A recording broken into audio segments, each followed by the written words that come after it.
ও আমার ভাইজানেরা শুনে রেখে দিন, আল্লাহ নবী দিন দুনিয়ার বাদশাহ হাবিবুল্লাহ জনাবে মুহাম্মদ রাসূলুল্লাহ সাল্লাল্লাহু আলাইহি ওয়াসাল্লাম নবী আমার জানিয়ে দিলেন, ও আমার সাহাবারা শুনে রেখে দাও, আমি রাসূলুল্লাহ জানিয়ে দিলাম, মান রামিনকুম মুনকারান। ও আমার সাহাবীরা শুনে রেখে দাও, আমি রাসূলুল্লাহ জানিয়ে দিলাম, সমাজের মুখে যদি অন্যায় কাজ দেখো, গহীন কাজ দেখো, দেখি তুমি তোমার হাত দিয়ে ওটাকে প্রতিহত করে দাও। রাসূল বললেন যে সমাজের মাটিতে অন্যায় কাজ দেখো, অশ্লীল যদি কাজ দেখো, কর্ম দেখো, তুমি তোমার হাত দিয়ে বাধা দিয়ে দাও, হাত দিয়ে প্রতিবাদ করে দাও। বড় পীর সাহেব রহমাতুল্লাহ আলাইহি এই হাদিসটা তিনি গুনিয়াতুত তালিবিন নামক একটা কিতাব লিখেছেন। কিতাবে উদ্ধৃতি দিয়েছেন যে মান রামিনকুম মুনকারান, আল্লাহ নবী আমার জানিয়ে দিলেন, ওয়া মা সাবারা শুনে রেখে দাও, আমি রাসূলুল্লাহ জানিয়ে দিলাম, সমাজের মাটিতে অন্যায় কাজ দেখলে দেখে তুমি তোমার হাত দিয়ে ওটাকে প্রতিহত করে দাও, হাত দিয়ে ওটাকে বাধা দিয়ে দিয়ে দাও। বড় পীর সাহেব রহমাতুল্লাহ আলাইহি লিখেছেন যে হাত দিয়ে প্রতিবাদ করতে পারে দুই শ্রেণীর মানুষ। কত বলেছি? দুই শ্রেণীর মানুষ। একটা হচ্ছে বাপ আর মা।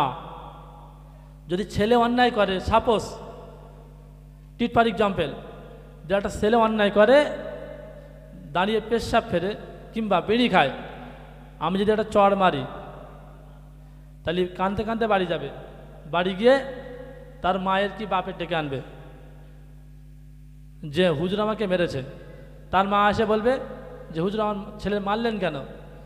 আমি বললাম যে তোমার ছেলে দাঁড়িয়ে পেশাব করছিল কিংবা বিড়ি খাচ্ছিল, তাই মারলাম।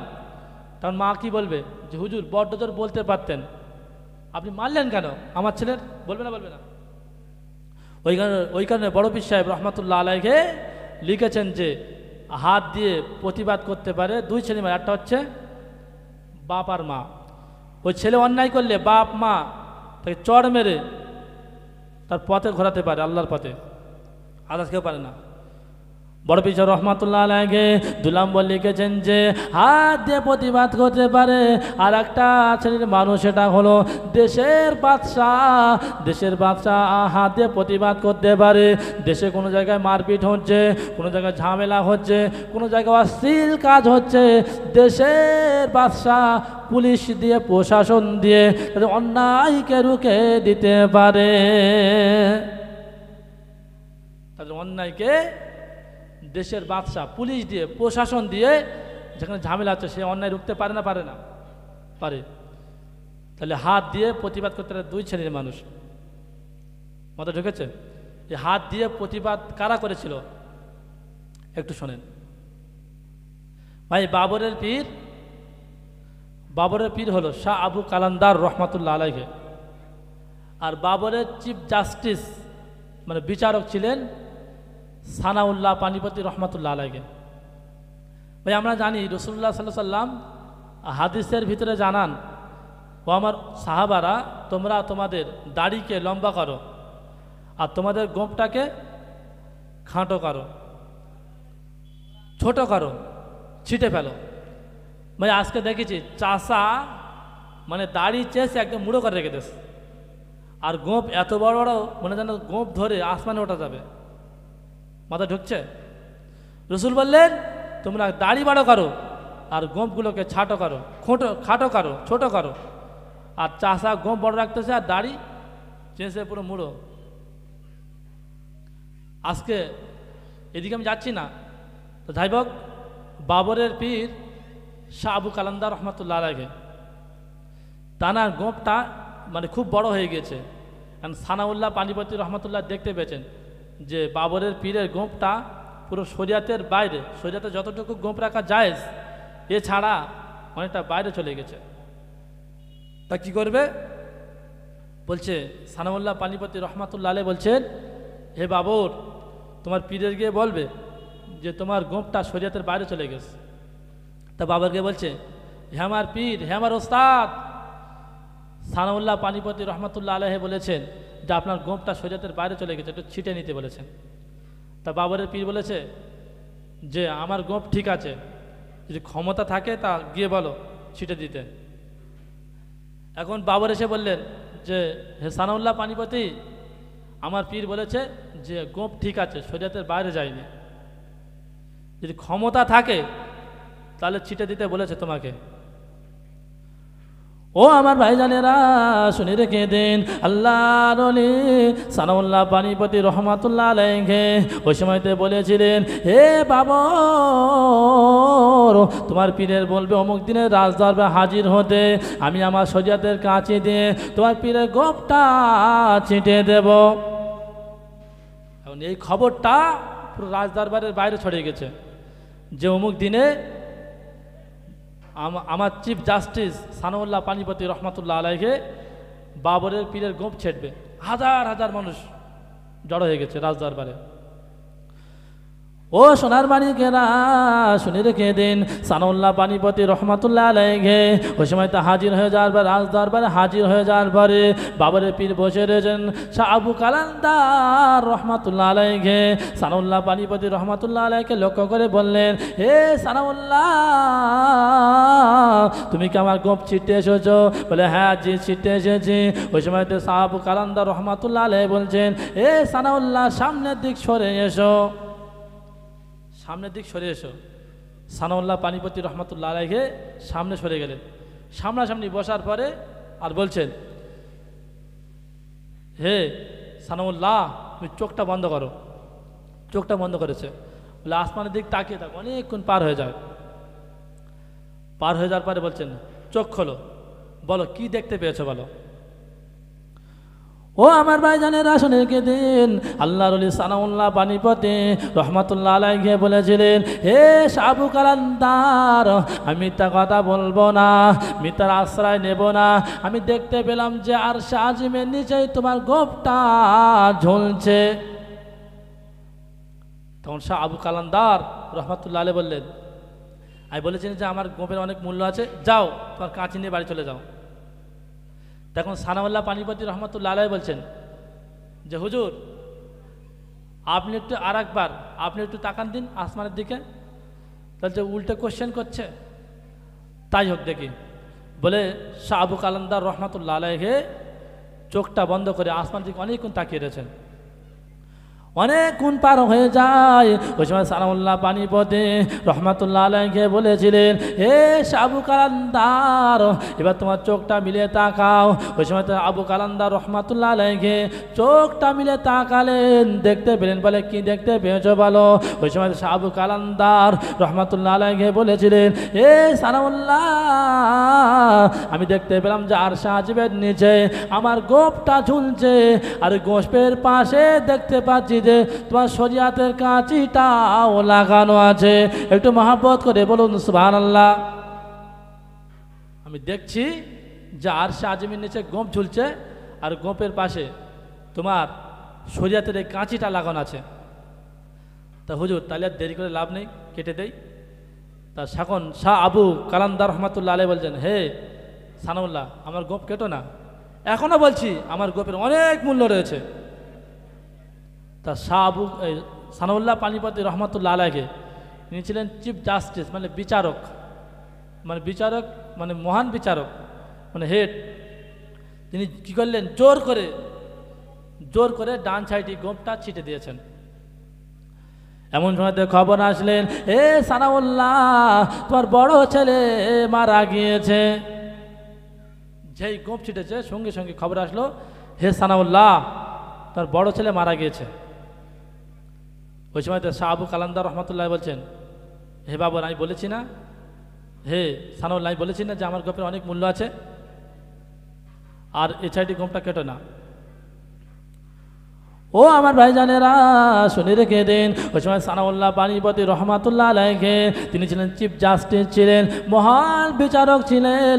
তিনি জোর করে শাহ আবু কালান্দার রহমাতুল্লাহ আলাইহির বাছাইটি কাঁচি চালিয়ে দিলেন। এমন সময়তে খবর আসলে, এ সানাউল্লাহ, তোমার বাড়ির মেজো ছেলে মারা গিয়েছে। হে সানাউল্লাহ, তোমার বাড়ির মেজো ছেলে মারা গেছে। ওই সময়তে শাহ আবু কালান্দার রহমাতুল্লাহ আলাইহি বলেছিলেন, হে সানাউল্লাহ, যদি কিছু মনে না করো, আমি আল্লাহর কাছে দোয়া চাইলে হয়তো আল্লাহ পাক তোমার এই বড় ছেলে আর মেজো ছেলে আল্লাহ পাকের দুটি জিন্দা করে দিতে পারেন। আমি যদি দোয়া করি আল্লাহর কাছে, আল্লাহ কবুল করতে পারেন।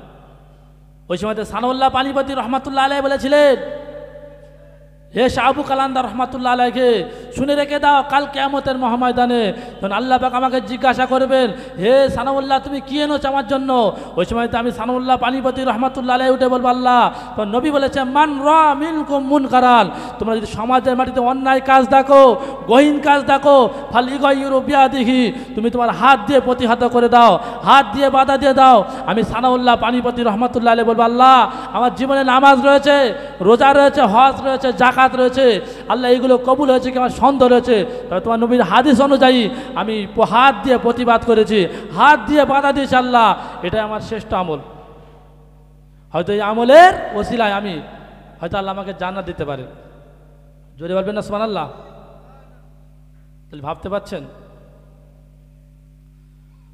ও আমার ভাইজানেরা, শুনে রেখে দেন, আল্লাহ নবী আমার জানিয়ে দিলেন, ও আমার সাহাবারা শুনে রেখে দাও, আমি রাসূলুল্লাহ জানিয়ে দিলাম, মান রামিনকুম মুনকারান, ও আমার সাহাবীরা শুনে রেখে দাও, আমি রাসূলুল্লাহ জানিয়ে দিলাম, তোমরা সমাজের মাটিতে যদি অন্যায় কাজ দেখো, গহীন কাজ দেখো, ফালিগাইয়িরু বিয়াদিহি, তুমি তোমার হাত দিয়ে বাধা দিয়ে দাও, ফাইলাম ইয়াস্তাতি ফাবিলিসানিহি, তুমি হাত দিয়ে বাধা দিতে না দিতে পারো, তুমি জবান দেখি না করো, জবান দেখি না করো। রাসূলুল্লাহ 3 নম্বর জানিয়ে দিলেন, জবান দিয়ে ঘৃণা না করতে পারো, ফাইলাম ইয়াস্তাতি ফাবিকলবিহি, তুমি তোমার অন্তর দিয়ে ঘৃণা করো, অন্তর দিয়ে ঘৃণা করো, যালিকা আদআফুল ঈমান, ওটাই হলো ঈমানের শেষ বা দুর্বলতম স্থান। রাসূল বললেন, যদি হাত দিয়ে প্রতিবাদ না করতে পারো, পিছিয়ে এসো না, জবান দিয়ে ঘৃণা করো, জবান দিয়ে ওটা রুখে দাও। জবান দিয়ে না পারো, তুমি অন্তর দিয়ে ঘৃণা করো, যালিকা আদআফুল ঈমান, ওটাই হলো ঈমানের পুরো শেষ বা দুর্বলতম স্থানের নাম। ভাই আমরা করি? এই প্রতিবাদ করলে আলেমরা হক কথা বলে যাবে। একটা কথা বলবো ভাই, আবু জাফর আল মানসুর তিনি ছিলেন আব্বাসী যুগের খলিফা। আর সেই সময় আবু জাফর আল মানসুরের আমলে একটা ওলি মানুষ ছিলেন, তার নাম হচ্ছে জাফর সাদেক রহমাতুল্লাহ আলাইহি। তা আবু জাফর আল মানসুর ভাবছেন যে জাফর সাদেক রহমাতুল্লাহ আলাইহি আল্লাহর ওলি মানুষ, আর মানুষজন সব জাফর সাদেক রহমাতুল্লাহ আলাইহির দরবারে চলে যায়, গিয়ে কোরআন শেখে, ইসলামের কোনো কথা শেখে, মসলা মশাইল জিজ্ঞাসা করে। এত পরিমাণ ভিড় হচ্ছে, তখন আবু জাফর আল মানসুর ভাবতে লাগলেন, যদি জাফর সাদেক রহমাতুল্লাহ আলাইহিকে যদি না মারতে পারি, তাহলে ভবিষ্যতে হয়তো আমার এই চেয়ারটা, এই খেলাফতটা জাফর সাদেক পেয়ে যাবে।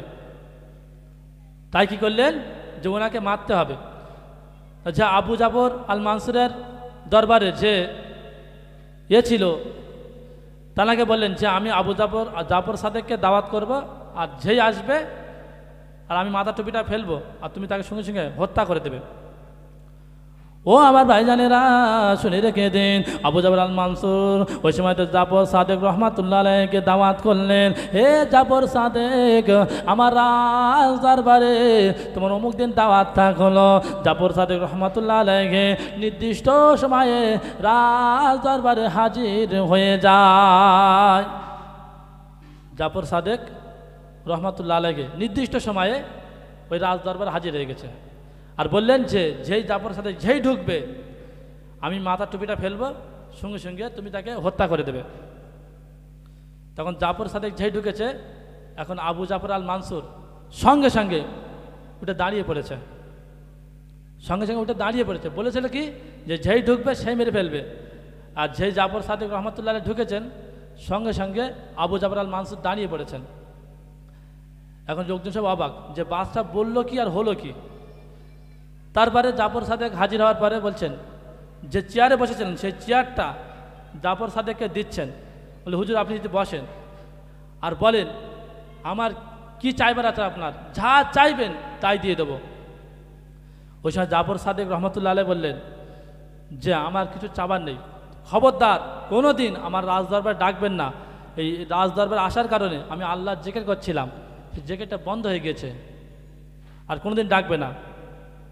ও আমার ভাইজানেরা শুনে রেখে দেন, ওই সময় তো আবু জাফর সাদেক রহমাতুল্লাহ আলাইহি তিনি চলে যাওয়ার পরে দেখলেন যে আবু জাফর আল মানসুর অজ্ঞান হয়ে বেহুশ হয়ে পড়ে গেলেন। 3 দিন পর্যন্ত হুঁশ ফেরেনি, 3 দিন পর্যন্ত বেহুশে পড়ে রয়েছে। এবারে আবু জাফর আল মানসুর 3 দিন পরে হুঁশ ফেরার পরে বলছেন যে হুজুর আপনার কি হয়েছিল? আপনি বলেছেন জাফর সাদেক যেই ঢুকবে সেই হত্যা করবেন, আর দেখলাম যে আপনি জাফর সাদেককে যেই এসেছেন সঙ্গে সঙ্গে দাঁড়িয়ে পড়েছেন আর নিজের চেয়ারটা পর্যন্ত ছেড়ে দিয়েছেন, আর বলছেন কি চাইবার আছে চাও, আমি সব দিয়ে দেবো। কারণটা কি? ও সোনার মানিকেরা শুনে কে দিন, ওই সময় তো আবু জাফর আল মানসুর বলেছিলেন হে আমার দলবল শুনে রেখে দাও, জাফর সাদেক রহমাতুল্লাহ আলাইহি যখন আমার রাজদরবারে আসলো আমি দেখতে পেলাম যে বিশাল একটা বড় সাপ এসে হা করে রয়েছে আর বলতেছে হে আবু জাফর আল মানসুর, আল্লাহর ওলির সাথে বেয়াদবি করলে আমি তোকে এখনই গিলে ফেলবো, আমি তোকে খেয়ে ফেলবো। ওই সময় আমি আবু জাফর আল মানসুর কোনো ভয়তে কোনো কথা বলিনি। সাপটা যতক্ষণ আবু জাফর আল মানসুর জাফর সাদেক রহমাতুল্লাহ আলাইহি যতক্ষণ ছিল ততক্ষণ সাপটা ছিল। জাফর সাদেক যেই বিদায় নিয়েছেন সাপটাও বিদায় নিয়েছেন। ওই আতঙ্কে ওই ভয়ে আমি বেহুশ হয়ে পড়ে গেলাম। হক কথা বললে আল্লাহ সাহায্য করবে, এই বলে আমি আমার বক্তব্য ইতি করলাম। আপনারা আমার জন্য দোয়া করবে। আমার তৌফিক